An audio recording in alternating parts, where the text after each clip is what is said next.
Film dibuka pada tahun 1944, saat Perang Dunia Kedua masih berlangsung. Seorang pilot Amerika dan pilot Jepang terlibat pertempuran udara sengit hingga pesawat mereka jatuh di sebuah pulau misterius yang belum pernah dipetakan. Keduanya berhasil selamat dan melanjutkan pertarungan di daratan.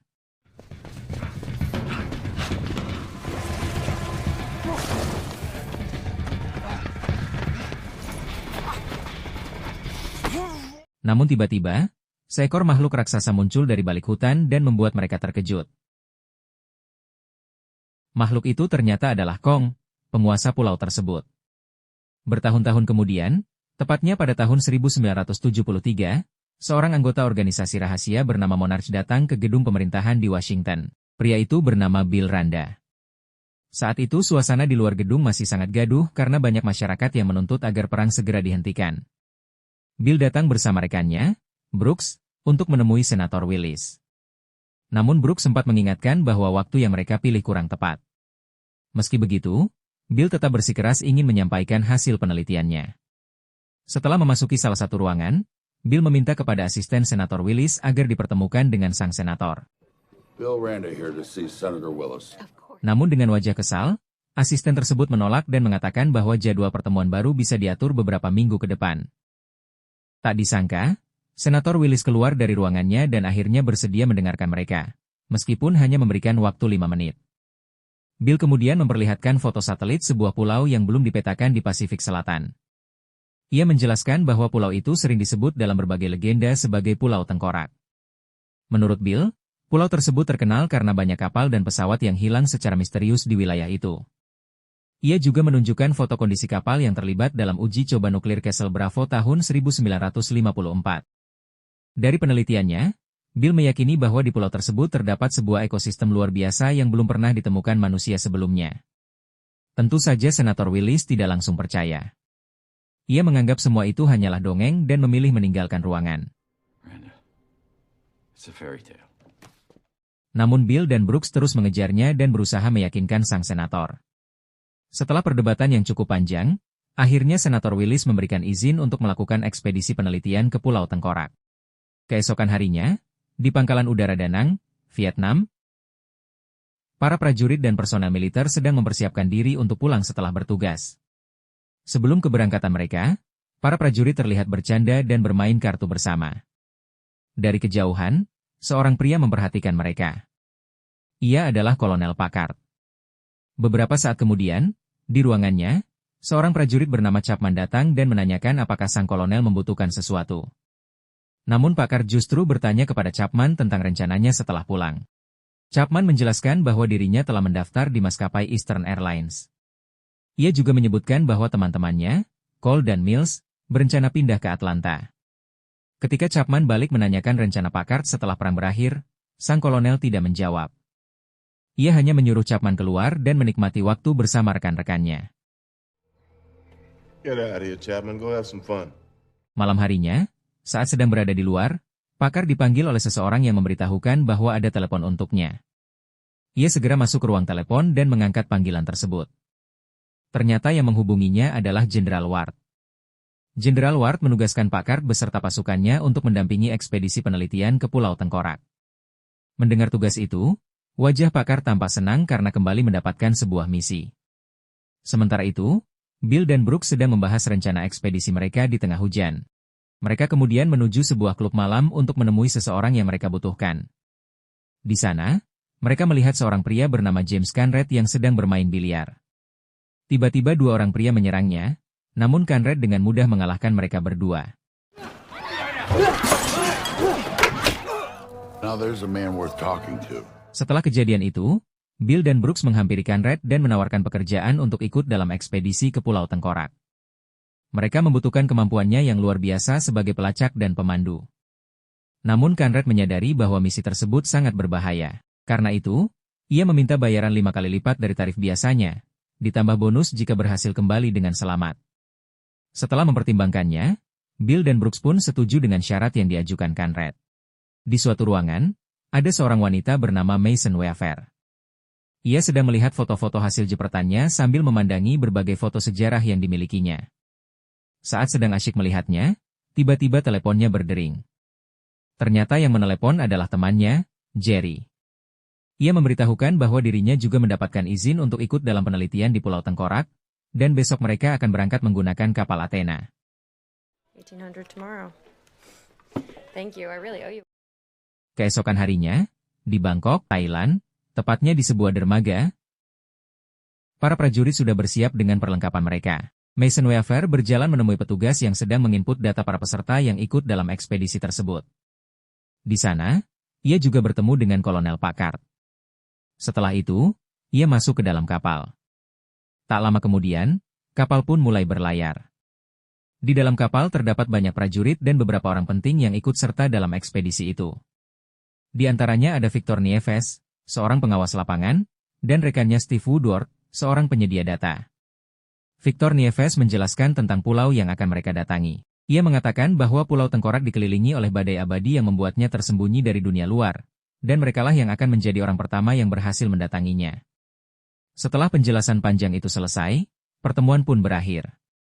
Di atas kapal, Conrad sedang melihat-lihat keadaan sekitar.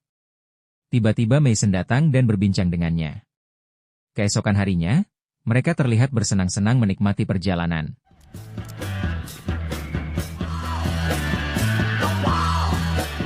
Perlahan mereka semakin dekat dengan Pulau Tengkorak. Badai abadi yang dimaksud pun sudah terlihat di depan mereka. Di dalam kapal, para awak dan orang-orang penting berdiskusi mengenai badai yang ada di hadapan mereka. Victor Nieves sempat menyarankan agar ekspedisi dibatalkan. Namun Billy Randa menentang usulan tersebut. Akhirnya, mereka memutuskan untuk tetap melanjutkan perjalanan menggunakan helikopter yang telah disediakan oleh Kolonel Packard. Mereka pun berangkat dan memasuki badai yang sangat pekat. Helikopter mereka terguncang hebat. Wax warned the mission was too great, so he flew higher. He is not an irresponsible father.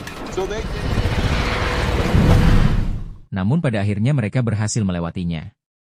Di balik badai yang menyeramkan itu, terlihat sebuah pulau yang sangat indah. Mereka pun merasa sangat bahagia melihatnya. Kolonel Packard kemudian memerintahkan semua tim untuk berpencar dan melakukan survei ke beberapa wilayah.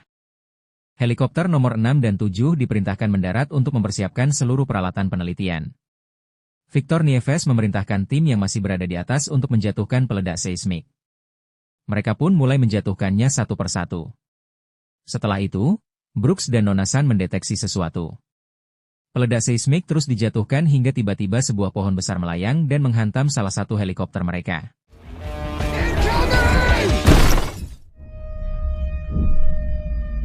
Ternyata semua itu ulah Kong.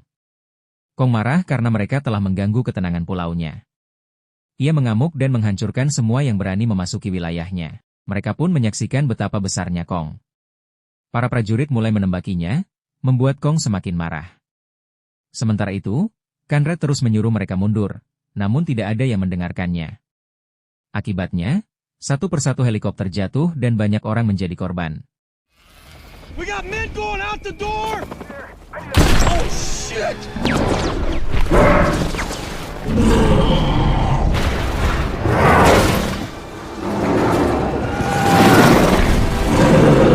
Kolonel Packard yang menyaksikan kejadian itu menatap Kong dengan penuh amarah dan dendam. Ia tidak terima atas kematian rekan-rekannya, sehingga timbul tekad dalam dirinya untuk melenyapkan Kong. Setelah kejadian yang menegangkan itu, Conrad bersama beberapa rekannya yang selamat segera pergi mencari sungai yang tidak jauh dari sana, karena sungai tersebut terhubung dengan titik penjemputan. Victor Nieves kemudian bertanya bagaimana cara mereka memberikan sinyal jika seluruh helikopter sudah hancur. Conrad menjelaskan bahwa mereka akan mencari cara untuk mengirimkan sinyal penyelamat. Mereka pun melanjutkan perjalanan sambil mencari anggota tim lainnya. Di sisi lain, Kolonel Packard akhirnya berhasil terhubung dengan Chapman melalui radio. Ternyata Chapman berada di puncak gunung tertinggi di sebelah barat. Kolonel Packard menyuruh Chapman untuk tetap diam di tempat dan berjanji akan segera menjemputnya. Ia juga mengatakan bahwa persenjataan yang dimilikinya cukup untuk membunuh Kong. Namun, tak lama kemudian terdengar suara misterius dari alat komunikasinya. Di tepi sungai, ada seorang prajurit bernama Cole yang sedang menikmati makanan yang dibawanya. Rekannya merasa hal itu aneh karena di tengah situasi yang berbahaya, ia masih sempat makan dengan santai. Namun, Hal itu tidak menghentikannya untuk menikmati makanannya. Tak lama kemudian, Kolonel Packard menghampiri mereka. Mereka berpelukan lega karena masih selamat. Meski begitu, Kolonel Packard sangat terpukul atas kematian para prajuritnya. Kolonel kemudian menanyakan keberadaan Billy Randa. Where's Randa? Ternyata Billy sedang duduk sendirian di tepi sungai. Kolonel Packard menghampirinya lalu menodongkan senjata sambil mendesaknya untuk menjelaskan semua hal yang selama ini ia sembunyikan. Billy Randa pun menjelaskan bahwa monster itu memang nyata, tetapi tidak ada seorang pun yang mempercayainya hingga ia dianggap gila. Kolonel juga menanyakan siapa sebenarnya Billy Randa. Ternyata Billy adalah salah satu anggota USS Lawton. Ia bercerita bahwa dari ratusan orang, hanya dirinya yang selamat. Selama ini, orang-orang mengira keluarganya tenggelam. Namun Billy tahu apa yang sebenarnya terjadi. Ia menjelaskan bahwa makhluk-makhluk itu tidak memiliki belas kasihan dan menghancurkan apapun tanpa alasan. Billy mengaku telah menghabiskan 30 tahun terakhir hidupnya untuk membuktikan kenyataan tersebut. Ia juga menjelaskan bahwa spesies kuno sudah menguasai tempat itu jauh sebelum manusia ada. Sebenarnya, Billy sudah mengetahui keberadaan makhluk-makhluk tersebut sejak awal. Namun ia sengaja tidak memberitahukannya karena akan mempersulit dirinya mendapatkan izin penelitian. Kolonel Packard sangat marah mendengar penjelasan itu, lalu pergi meninggalkan Billy. Di sisi lain, Conrad dan teman-temannya terus berjalan menyusuri hutan hingga akhirnya menemukan sungai yang mereka cari. Tiba-tiba, seekor hewan raksasa muncul dari arah sungai. Conrad segera menyuruh semua orang untuk tetap tenang dan tidak menembak. Cara itu ternyata berhasil. Hewan tersebut akhirnya pergi dan mereka kembali melanjutkan perjalanan. Sementara itu, Kolonel Packard dan para prajuritnya sedang memakamkan rekan-rekan mereka yang gugur. Kolonel bersumpah akan membalas kematian para prajuritnya. Mereka pun melanjutkan perjalanan untuk menjemput Chapman. Di tengah perjalanan, mereka melewati hutan bambu. Salah satu prajurit yang sedang minum tiba-tiba melihat sesuatu di atasnya. Sebelum sempat bereaksi, sebuah benda panjang menancap tepat di mulutnya. Semua orang terkejut. Saat mereka melihat ke atas, ternyata benda itu bukan bambu biasa, melainkan kaki laba-laba raksasa. Pertarungan pun terjadi. Mereka berusaha bertahan sekuat tenaga hingga akhirnya berhasil mengalahkan laba-laba raksasa tersebut, meskipun banyak yang mengalami luka-luka. Cut it off at the leg!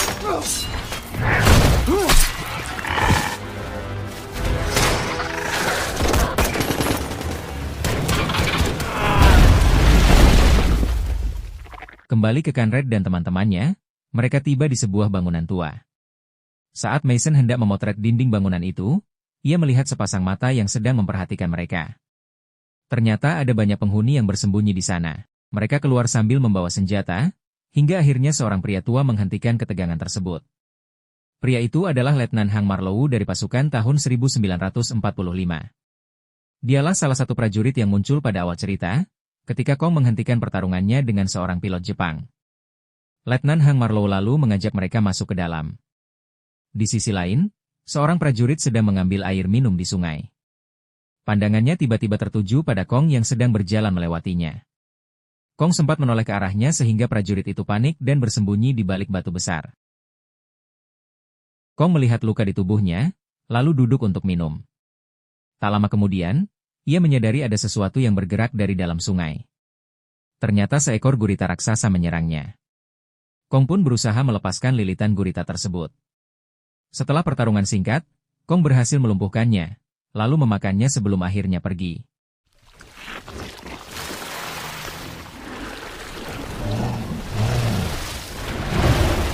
Sementara itu, Conrad dan teman-temannya sampai di sebuah benteng besar.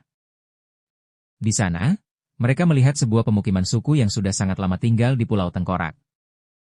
Mereka meminta izin untuk sementara tinggal di sana. Untungnya, kepala suku mengizinkan mereka. Namun, terjadi perdebatan. Nieves tidak setuju untuk tinggal dan ingin segera pulang. Conrad berusaha menenangkannya agar mereka tinggal sementara sambil mencari jalan keluar dari pulau tersebut. Lalu, Letnan Marlowe membawa mereka ke sebuah kapal yang sudah terdampar selama 10 tahun. Mereka masuk ke dalam kapal itu. Ternyata, tempat tersebut dianggap suci oleh suku Iwi. Seluruh kisah dan sejarah ribuan tahun yang pernah mereka alami dituliskan pada sebuah batu yang berada di dalam kapal itu. Marlowe kemudian menceritakan kehidupan mereka di masa lalu. Dahulu, Mereka hidup dalam ketakutan hingga akhirnya sesuatu yang menakjubkan terjadi. Salah satu makhluk yang sebelumnya mereka takuti mulai melindungi mereka dari makhluk-makhluk pemangsa. Dialah Kong, sang raja Pulau Tengkorak. Marlowe juga menjelaskan bahwa mereka hanyalah pengunjung di pulau tersebut, sehingga tidak boleh bertindak sembarangan, apalagi menjatuhkan bom di sana. Kemudian Mason Weaver menanyakan tentang temannya yang ia kira telah dibunuh oleh Kong. Wasn't Kong the one who killed your friend? Marlowe menjelaskan bahwa temannya bukan dibunuh oleh Kong. Ia lalu menunjuk sebuah batu yang menggambarkan sosok makhluk yang sebenarnya membunuh temannya. Makhluk itu dijuluki Perayap Tengkorak karena menurutnya nama itu terdengar keren. Why? Because it sounds neat. Di sisi lain, Kolonel Packard bersama para prajuritnya masih terus berjalan mencari keberadaan Chapman. Di tengah perjalanan, ia melihat seekor burung lalu menembaknya. Sementara itu, Marlowe memperlihatkan perahu buatannya yang akan digunakan untuk keluar dari pulau. Perahu itu ia bangun bersama temannya selama 6 tahun dan diberi nama Grey Fox. It's called the Gray Fox. Mereka pun memperbaiki perahu tersebut. Sedangkan Mason mengabadikan setiap momen bersama para penghuni pulau itu. Mason berjalan menuju ujung tembok besar dan melihat seekor banteng raksasa yang tertimpa helikopter. Ia berusaha menolong hewan itu, namun tenaganya tidak cukup kuat. Hingga akhirnya Kong datang dan membantu mereka. Kong menatap Mason sejenak, lalu pergi. Kembali ke Kolonel Packard dan rombongannya, mereka melihat telapak tangan Kong yang sangat besar di sebuah bukit, lalu melanjutkan perjalanan. Di tempat Chapman berada, ia sedang duduk di sebuah pohon sambil menunggu kedatangan rekan-rekannya. Tiba-tiba, kayu yang ia duduki bergerak hingga membuatnya terjatuh. Ternyata itu bukan kayu biasa, melainkan seekor belalang kayu raksasa. Chapman segera mengambil senjatanya dan menembaki hewan tersebut hingga hewan itu pergi. Namun, tanpa ia sadari, di belakangnya sudah berdiri makhluk yang sangat mengerikan. Makhluk itu langsung menyerangnya dan membuat Chapman tewas seketika. Sementara itu, Conrad dan yang lainnya sedang menikmati malam di rumah suku Iwi. Langit malam terlihat dipenuhi cahaya warna-warni yang begitu indah. Sedangkan Kolonel Packard dan rekan-rekannya bermalam di sebuah hutan yang lapang. Adegan kemudian beralih kepada Kong yang sedang duduk menatap langit.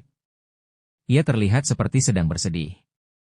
Keesokan harinya, sebelum pergi meninggalkan tempat itu, Marlowe berpamitan kepada temannya yang telah meninggal di sana. Setelah itu, mereka berangkat menggunakan perahu yang sebelumnya telah diperbaiki. Sebelum berangkat, Marlowe juga berpamitan kepada suku Iwi, dan suku tersebut membiarkan mereka pergi. Saat mereka keluar dari wilayah itu, sinyal komunikasi mulai muncul kembali. Mereka pun bisa berkomunikasi dengan rombongan yang masih mencari Chapman. Kolonel Packard juga memberitahu keberadaannya, dan mereka semua merasa bahagia. Namun, tak lama kemudian, sesuatu yang menegangkan kembali terjadi. Nieves terseret oleh seekor burung buas yang sangat ganas hingga tidak bisa diselamatkan. Get down!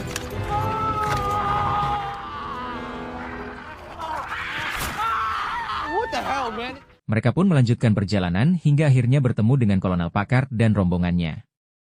Conrad mengajak Kolonel Packard dan yang lainnya untuk pulang dengan mengikuti aliran sungai. Namun, Kolonel Packard menolak karena ia ingin menjemput Chapman di arah barat. Mendengar hal itu, Marlowe langsung menolaknya karena di sana merupakan sarang para perayap tengkorak. Namun, Kolonel Packard tidak mau mendengarkan. Ia bersikeras ingin menyelamatkan Chapman. Dengan terpaksa, Conrad dan yang lainnya mengikuti mereka ke arah barat. Perjalanan mereka akhirnya terhenti di sebuah lubang besar yang dipenuhi tulang belulang. Ternyata, tulang-tulang itu adalah milik orang tua Kong. Sekali lagi, Marlowe melarang mereka mendekati tempat itu, tetapi Kolonel Packard tetap tidak mau mendengarnya. Saat mereka melewati area tersebut, terdengar suara yang sangat dikenali oleh Marlowe. Itu adalah suara perayap tengkorak. Marlowe segera menyuruh semua orang untuk berlari dan bersembunyi di balik tengkorak-tengkorak besar yang ada di sana. Makhluk itu memuntahkan sebuah tengkorak manusia yang ternyata adalah tengkorak Chapman.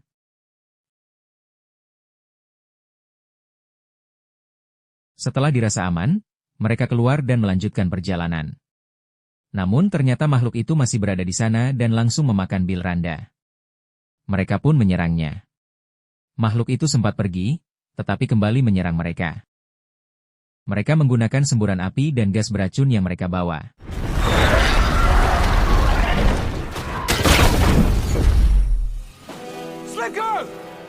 Di saat bersamaan, burung-burung ganas berdatangan dan menyerang mereka.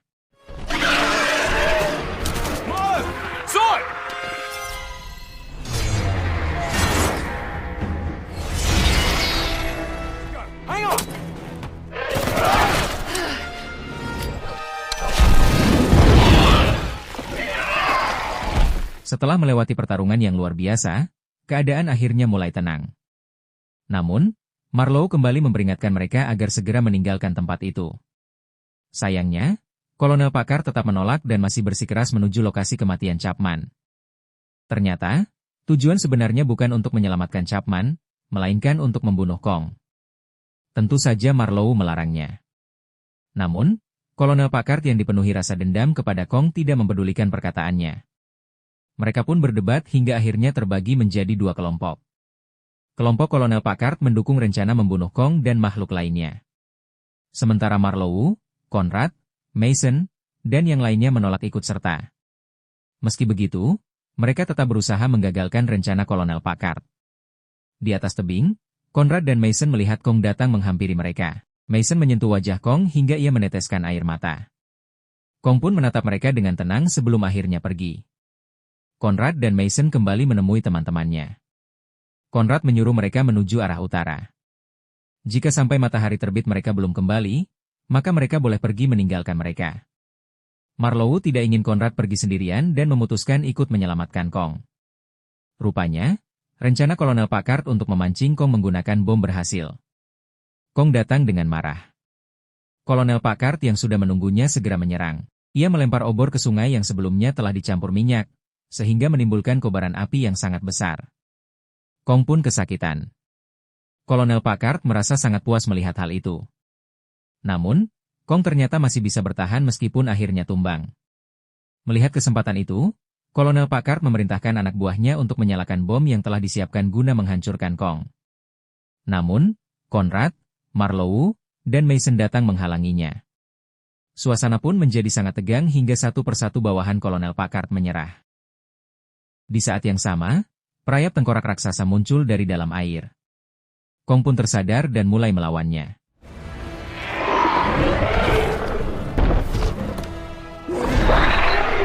Hari sudah mulai fajar. Mereka yang selamat segera menuju perahu, tetapi Cole mengorbankan dirinya demi menyelamatkan teman-temannya.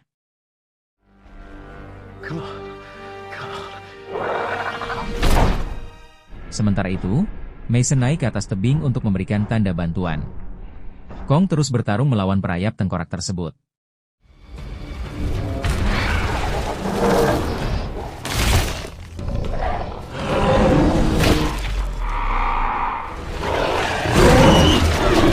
Saat Kong terjatuh dan terlilit rantai, tiba-tiba seseorang menembaki makhluk itu. Ternyata, tembakan itu berasal dari perahu Marlowe. Hal itu membuat perhatian perayap tengkorak teralihkan. Makhluk itu pun berbalik dan hendak menyerang perahu tersebut. Kong yang melihatnya berusaha bangkit. Marlowe dan yang lainnya terus berusaha mengalahkan makhluk itu. Ketika makhluk tersebut semakin mendekat, Conrad mencoba mengalihkan perhatiannya hingga makhluk itu mengejarnya. Kesempatan itu dimanfaatkan Kong untuk melepaskan rantai yang melilit tubuhnya, lalu menyerang balik.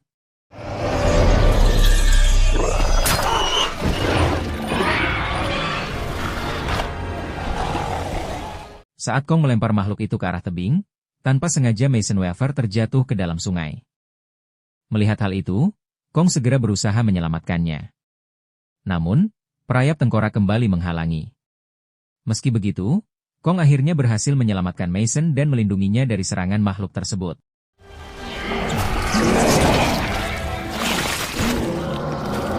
Setelah perayap tengkorak berhasil dikalahkan, Kong meletakkan Mason di tepi sungai. Sebelum pergi, Kong menoleh untuk terakhir kalinya ke arah Mason, lalu berjalan menjauhi mereka. Akhirnya, mereka semua berhasil selamat. Di dalam perahu, terlihat Marlowe sedang menatap foto seorang wanita. Setelah perjalanan yang begitu panjang, mereka pun pulang dengan hati yang lega dan bahagia. Di akhir film, Marlowe dengan seragam pahlawannya mendatangi sebuah rumah. Ternyata, itu adalah rumah kekasih yang sudah sangat lama ia rindukan, dan film pun berakhir. Jangan lupa like, komen, dan subscribe channel Nonton Santuy agar tidak ketinggalan cerita film menarik lainnya. Aktifkan juga lonceng notifikasinya supaya kalian selalu mendapatkan video terbaru dari channel Nonton Santuy. Terima kasih sudah menonton dan sudah menjadi bagian dari keluarga Nonton Santuy. Sampai jumpa di video berikutnya dengan cerita film yang lebih seru dan menarik.